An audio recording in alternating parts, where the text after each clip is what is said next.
My stepsister stole my car, wrecked it, and my dad took her side. 5 years later she wants to move in, but I'm not her doormat.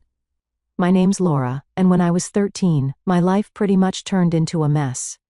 I guess it started with my parents' divorce. Not that I was surprised by it or anything. I mean, they were always arguing, shouting at each other over the dumbest stuff. My dad was this guy who always had something to complain about, and my mom, well, she didn't have the patience to deal with him, so the split was inevitable, I think. At first, I thought maybe things would calm down after the divorce.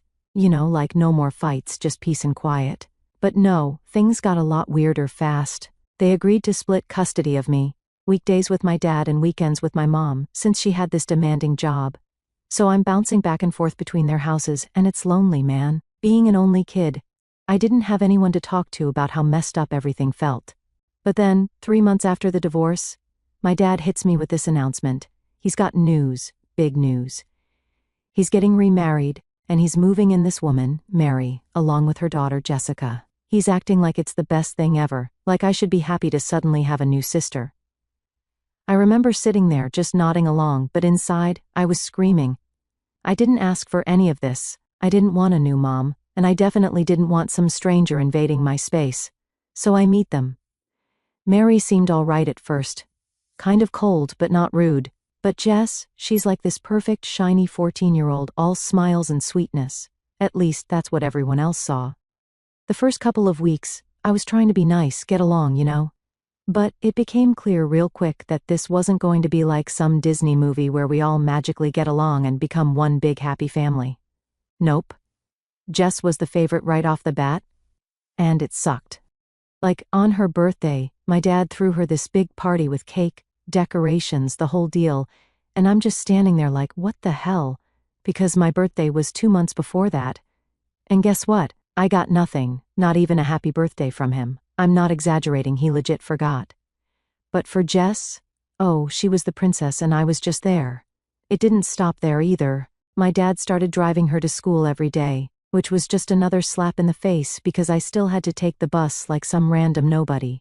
And then, if I ever did something wrong, like literally anything, my dad would be on me in a second, criticizing me for not being like Jessica, who's always so well behaved. Yeah, right. I remember one time I came home from school and found she had borrowed my favorite sweater without asking. When I told her not to touch my stuff again, she ran to my dad, fake crying, acting like I was being mean to her. What did my dad do? Took her side, of course, saying I needed to learn to share. It was ridiculous. I mean, this girl was constantly taking my things, makeup, clothes, even my school supplies, and somehow, I was always the one who ended up being the problem. The worst part? My dad wasn't even trying to hide the favoritism. It was like he had completely forgotten I existed, like I was no longer his daughter, just this annoying person who was in the way. Jess was the perfect one who could do no wrong, while I was invisible unless I was being criticized. It wasn't just my dad, either. Mary never missed a chance to make me feel small, either ignoring me or lecturing me about how I should be more like her daughter. By the time I was 16, I was pretty much checked out of my family. I stopped trying to bond with them, or be part of their happy little world because it was clear that I didn't fit. So, I focused on myself. I got a job, started saving money, and after a while, I managed to buy my own car. It wasn't anything fancy, but it was mine, and it felt like the only thing in my life I actually had control over. My mom chipped in to help me buy it, but I was covering all the insurance, gas, and other expenses myself. My dad didn't offer to help, of course. Why would he? He was too busy paying for everything Jess wanted. Honestly, I didn't care though. Having that car was my little bit of freedom, something that was just mine, you know? But then, Jess started to notice. She'd wrecked her own car a few weeks after I got mine. Big surprise, right? So now, she was bugging me to borrow mine. Oh, Laura, I really need it, just for today. I shut her down every time. I wasn't stupid. I knew she didn't give a damn about my stuff, and would probably trash it just like hers. But she kept pushing. I stood my ground though, telling her flat out no every time. Then, one day, I came home from school, and my car wasn't in the driveway. My heart sank immediately because I knew what had happened. Sure enough, Jess had taken my car without asking, and when she got back later that night, around 10 p.m., the front of it was all smashed up. She didn't even apologize, just handed me the keys like nothing had happened. I stormed into the house, ready to explode, and went straight to my dad. I thought, finally, he's going to see how messed up this is and back me up, right? Wrong. Instead, I got a lecture about being selfish, because I didn't want to share the car I had worked for, paid for, and maintained on my own. He didn't care that Jess had stolen it and wrecked it. Nope, it was my fault for not letting her borrow it in the first place. Mary chimed in too, of course, like it was some sort of family gang up. They all turned on me, making me feel like I was crazy for even being mad. Jess? She sat there, acting all innocent, like she didn't just steal and wreck my car. I was furious. I could feel my blood boiling, but there was no point arguing anymore. So, the next day, I packed up my things and moved to my mom's place. My dad didn't even try to stop me. He didn't care. I was just gone from his life, and that was it. 5 years went by without a word from him or Jess. Not one phone call, not one text, nothing. But honestly, I didn't miss them. So, fast forward 5 years. I'm in college, living my own life, and things are going pretty good. I mean, I'm not rich or anything, but I'm making it work. I got a place off campus, a job that pays the bills, and friends who actually care about me, unlike my so-called family. Life finally felt like it was mine. Then, out of nowhere, I start getting these calls. At first it was just one or two, and I didn't recognize the number, so I ignored them. I'm not the type to answer calls from numbers I don't know, too many scammers out there, you know. But then, the calls kept coming, same number, over and over again. I was like, what the hell? So, I finally answer, thinking maybe it's important or something, and guess who it is? Jessica. Freaking Jessica. I hadn't heard from her in 5 years. 5 years of nothing from her or my dad. The second I heard her voice, my stomach dropped. Like, what could she possibly want after all this time? She didn't even sound like she cared about not speaking to me for years. She just jumped right into it like we talked yesterday, no big deal. Hey Laura, it's been so long. How have you been? I was kind of stunned at first. I didn't know whether to laugh or hang up. I decided to just be polite for the moment because I was curious about what she wanted. No way she was calling out of the blue just to chat, right? I'm fine, I guess. What's up? I said, keeping it short because I wasn't in the mood for small talk. She starts going on and on about how she's moving to my city for a new job or something. Apparently she's had a rough couple of months, lost her place, and now she's relocating. I'm just sitting there, listening, thinking, why are you telling me all this? And then, she hits me with it. So, I was wondering if I could crash at your place for a while, you know, just until I get settled. I heard from Dad that you live there, and I figured we could help each other out. I almost dropped my phone. First off, Dad was still apparently keeping tabs on me, which was creepy enough. But the fact that Jess just assumed I'd let her move in after 5 years of silence, I couldn't believe the nerve. It wasn't like we were close before she ruined my car. And now she thinks I'm just going to welcome her with open arms? I took a second before answering because I didn't want to just yell no and hang up, even though that's what I felt like doing. I don't know, Jess. I mean, I don't really have room for anyone else here, and I've been managing on my own for a while now, I said, trying to sound as calm as possible, but inside I was raging. She didn't even hesitate. Oh, I won't take up much space. I don't even have much stuff with me, and I won't be able to pay rent right away. But you've been living there on your own, so I figured it wouldn't be a big deal. She said it like it was the most normal thing in the world, like I should just be cool with the fact that she expected to live rent-free in my place. It wasn't even a request at that point. It was more like she'd already made up her mind and was just waiting for me to say yes. But here's the thing. I've worked hard to get where I am. I don't have a lot, but I've been doing everything on my own. There's no way I'm letting someone who wrecked my car and hasn't spoken to me in years just waltz back into my life and take advantage of me. I'm sorry, Jess, but that's not going to work for me, I said, finally just putting it out there. I've got my own stuff going on, and I'm not really in a position to have anyone else staying here right now. I thought that would be the end of it, but of course, she wasn't done. Laura, come on, it's just for a little while. I won't be any trouble, I promise. I just need a place to crash. You're my sister, you can't just leave me hanging like this. I could hear the frustration in her voice, but that didn't make me feel any more guilty. If anything, it made me mad. Now I was her sister? Where was all this family talk when she and my dad made my life hell? Where was she when I moved out and never heard from them again? I took a deep breath. Look, I'm sorry you're going through a tough time, but I can't help you. You'll have to find another place. I'm sure there are other options. Her tone changed real quick. She went from fake sweet to irritated in a second. I can't believe you're being like this. I thought we were past all that old stuff. You've been doing fine, and it's not like you don't have space. This isn't fair, Laura. I had to laugh at that. Fair? Since when was life ever fair for me? I was done. I wasn't going to let her guilt me into this. Jess, I don't owe you anything. I've been taking care of myself just fine without you or Dad, and I'm not going to change that now. I'm sorry if you're struggling, but that's not my responsibility. There was a long pause, and I could tell she was fuming, but honestly, I didn't care. I'd spent enough years bending over backward for people who didn't care about me, and I wasn't about to start doing it again. Well, thanks for nothing, she snapped before hanging up on me. And just like that, the conversation was over. I sat there for a minute just staring at my phone. I felt a weird mix of emotions, relief, anger, disbelief, but mostly, I just felt tired.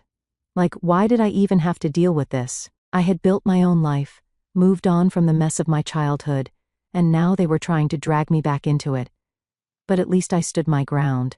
That's one thing I've learned over the years. If you don't stick up for yourself, people will walk all over you. And I'm done being walked on. Update 1.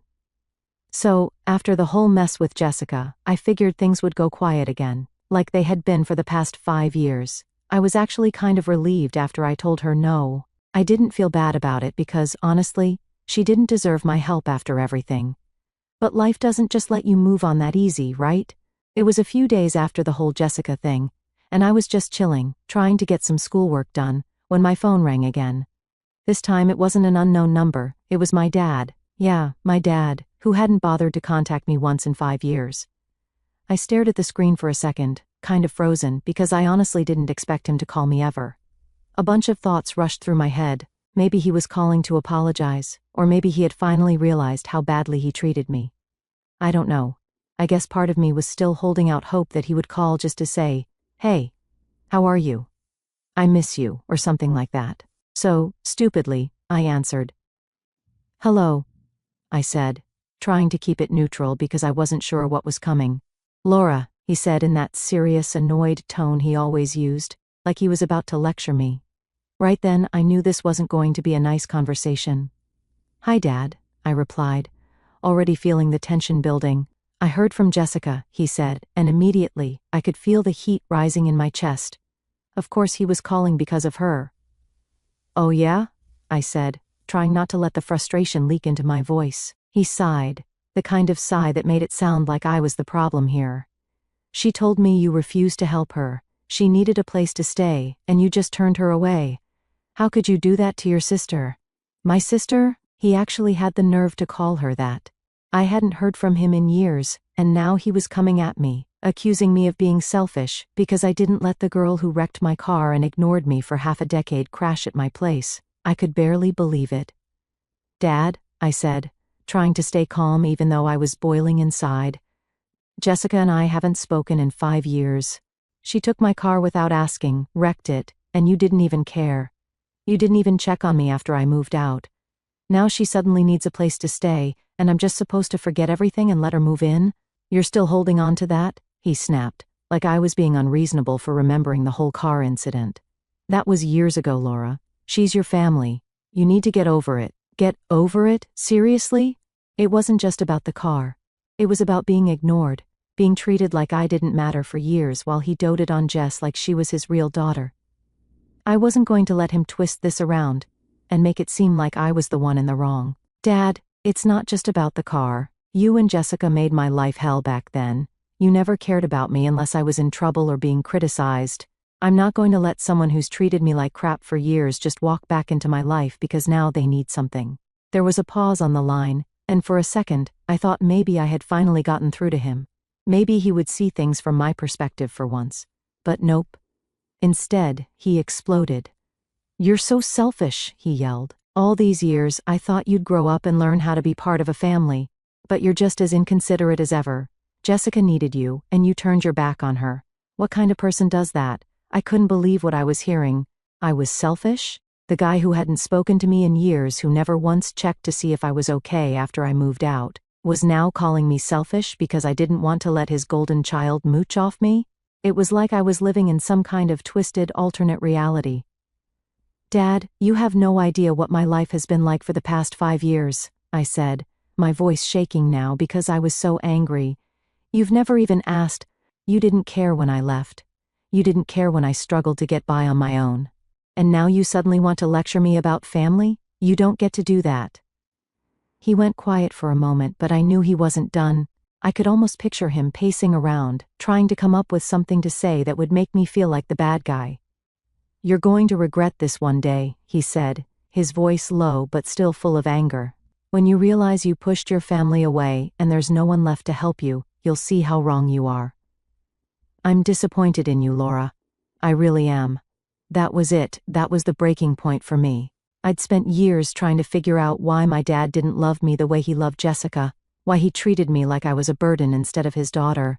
But in that moment, I realized I didn't need his approval anymore. I didn't need to keep trying to make him see my worth. If he was disappointed in me, that was his problem, not mine. I'm done, Dad, I said, my voice steady now. If you want to be disappointed in me for standing up for myself, then fine. But I'm not going to apologize for not letting someone who's been nothing but toxic into my life again. You and Jessica made your choices, now I'm making mine. There was silence on the other end, and I knew he wasn't going to apologize. That wasn't in his nature. Instead, he did what he always did, hung up on me without another word. Just like that, the conversation was over, and so was my relationship with him. For good this time. I sat there for a while just staring at my phone, trying to process everything. It was hard, you know?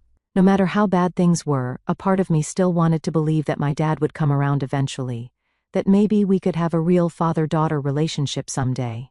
But after that call, I knew it wasn't going to happen. I wasn't sad, though, not really. More like relieved, like I could finally stop hoping for something that was never going to be. I had my own life now, and I didn't need his approval to be happy. I was free, and for the first time in a long time, I felt like I could actually move on. Update 2. So, a little context before diving into this. My birthday's never really been a big deal, at least not since I was a kid. Growing up, it was always kind of forgotten or brushed off, especially after Jessica showed up and took over the spotlight. But I had gotten used to it. These days I didn't expect much. Maybe a couple of texts from friends, a casual dinner or something. But this year was different. It started like a normal day. I woke up, checked my phone, saw a couple of happy birthday messages from some close friends, and went about my day. I wasn't planning anything special, just chilling at home and maybe treating myself to a little takeout later, something low-key. Then my phone buzzed again, and I saw the name on the screen. It was my dad. Yeah, my dad. Calling me on my birthday after 5 years of silence, after everything that had happened with Jessica, after the blow-up call we had a few days ago. Now he was calling me. I stared at the phone for a second, like, what does he want now? Part of me didn't want to answer. I figured it would just be more drama, right? But I don't know. Maybe it was curiosity. Maybe it was some tiny part of me, hoping that for once he was going to wish me a happy birthday, or maybe even apologize. So yeah, I answered. Hey, I said, keeping it short, trying not to sound too eager or annoyed. Laura, he started, his voice way too formal, like he was getting ready for a business call. I've been thinking about our last conversation. Great, here we go, I thought. He's going to double down on everything again. But what he said next caught me off guard. Listen, it's your birthday, and I know we've had our differences. I just want to say, for a split second, I didn't even know how to react. This was the first time in years he'd acknowledged my birthday at all, let alone called me. It wasn't some heartfelt, tear-jerking apology or anything, but it was something. Thanks, I replied, a little confused. I wasn't expecting to hear from you. There was this awkward silence for a moment, like he didn't know what to say next. I could almost picture him sitting there, trying to figure out how to keep the conversation going without getting into the mess from before. So, how are you doing? He asked, and it sounded so forced, like I could tell he wasn't really interested in how I was doing. It was more like he was just going through the motions, ticking boxes in his head. "I'm good," I said, not wanting to dive into anything too deep. I didn't really trust where this was going, but I figured I'd play along for now. Just, school, work, same old stuff. Another pause. Then he finally said what I knew was coming. "Jessica told me you were pretty harsh with her the other day," he said, his voice shifting back to that serious, almost condescending tone he used when he thought I was being unreasonable. "I don't understand why you're still holding on to all that anger." And there it was. I should have known better. Of course, this wasn't just a birthday call. This was him trying to patch things up between me and Jessica, as if all the years of crap she put me through didn't matter. Like I was the one who needed to make amends. "Dad," I said, keeping my voice as calm as I could, even though I could feel my frustration building again. "It's not about anger. It's about boundaries. I've moved on from everything that happened, but that doesn't mean I'm just going to let Jessica walk back into my life like nothing happened. You can't expect me to just forget everything. You need to let go of the past," he said, like he hadn't even heard a word I'd said. "She's trying to move forward, and you should too. This isn't what family does. We're supposed to support each other." I could feel my blood boiling at this point. I had spent years trying to get him to support me, and now he was acting like I was the one who had failed the family. It was like he had completely rewritten history in his head, where Jessica was the victim and I was the villain. "Dad, I did support her," I shot back, finally letting some of my frustration out. "For years I put up with everything she and Mary threw at me. I was the one who had to deal with being ignored, pushed aside, and treated like crap. And now, when I finally stand up for myself, I'm the bad guy? How is that fair?" There was this long pause, and I thought maybe I had gotten through to him. Maybe he'd finally see things from my side. But nope. He just sighed, like he was tired of having to deal with me. "You're making this so much harder than it needs to be, Laura," he said, and I could hear the frustration in his voice now. "Jessica's your sister. You need to act like it." And that's when I realized he was never going to get it. No matter what I said, no matter how many times I explained it, he was always going to take Jessica's side. She was the daughter he chose, and I was the one he put up with. "I am acting like it," I said, my voice steady but cold. "I'm just acting like the sister she deserves. You can't force me to forgive her just because it's easier for you. I've moved on, and you need to do the same." There was another silence, and this time it was heavy, like he didn't know what to say next, or maybe he just realized he wasn't going to win this one. "Fine," he finally said, his voice clipped. "But don't come crying to me when you realize you burned every bridge you have left." And with that, he hung up. I sat there for a minute, staring at my phone, trying to process what had just happened. I wasn't even mad at that point, just done. Done with trying to get my dad to see me. Done with hoping for something that was never commercier's going to happen. It wasn't the birthday I expected, but maybe it was the one I needed, because now I knew for sure my dad was never going to change, and I didn't need him to. I was fine on my own. Update 3. So, after that birthday call from my dad, I really thought I was done with them. I mean, it was pretty clear he wasn't interested in actually hearing me or understanding anything from my side. I had drawn my line in the sand, and I was ready to move on for good. Or at least, that's what I thought. But life always seems to throw one more thing at you when you least expect it, right? And this time, it came in the form of another call, but not from my dad. This time, it was from my mom. Now, my relationship with my mom has always been kind of distant. She wasn't really involved in the whole mess with my dad and Jessica because, well, she had her own stuff going on. Her job kept her super busy, and honestly, she never seemed to want to get involved. She was more of a, you handle your own problems type of person. So when she called, I wasn't sure what to expect. We hadn't really talked about any of the drama that had been happening recently, and I figured maybe she was just calling to check in or ask about school. "Hey Mom," I answered, trying to sound casual, even though I was a little on edge after everything that had been happening. "Hi Laura," she replied, her voice sounding more serious than usual. "I wanted to talk to you about something. It's about your dad and Jessica." Here we go again, I thought. "Yeah?" I said, already bracing myself for whatever was coming next. "I know things have been rough between you and them," she started. "But your dad called me yesterday. He's really worried about you, Laura. He thinks you've been shutting everyone out." I couldn't help but roll my eyes. Worried about me? That was rich. Coming from a guy who hadn't spoken to me in 5 years except to yell at me for not letting Jessica move in. Mom, I'm not shutting everyone out, I said, trying to stay calm. I just don't want to deal with people who only care about me when they need something. Dad's only calling because Jessica wants something, and I'm not playing that game anymore. I get that, she said, in that way people do when they clearly don't get it. But family is family, Laura. You can't just cut them out of your life forever. At some point, you're going to need them. I couldn't believe she was saying this. After everything that had happened. After all the years of being ignored. Suddenly, I'm supposed to need them? Mom, I don't need them, I said, a little sharper than I meant to. I've been fine on my own. I'm in school, I'm working, I've built my own life. They haven't been there for me, so why should I be there for them now? She sighed, and I could tell she was getting frustrated.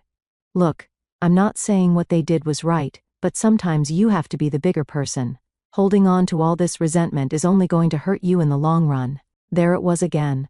Another person telling me to just let it go, like it was so easy, like years of neglect and being treated like an outsider in my own family could just be forgotten because family. Mom, this isn't about resentment, I said, trying to keep my voice steady. It's about respect.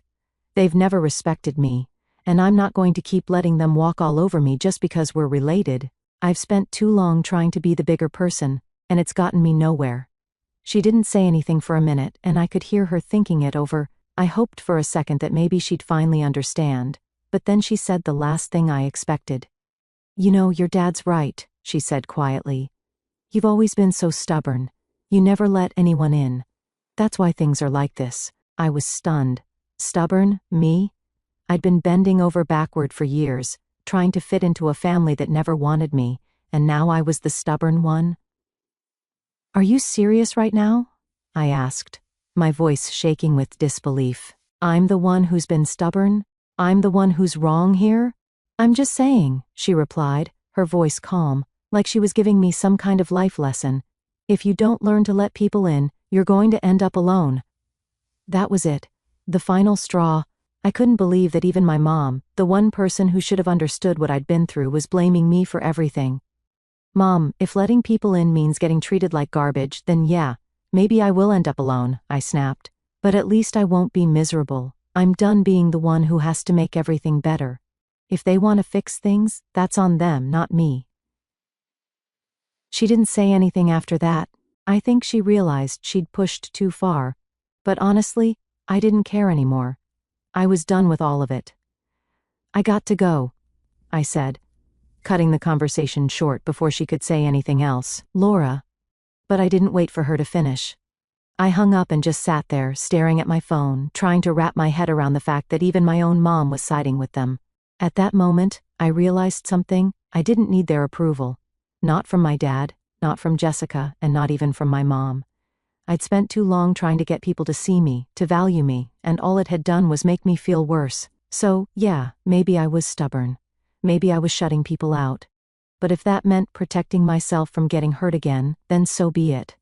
I'd rather be alone and happy than surrounded by people who didn't really care about me. And with that, I finally felt like I could move on, for real this time.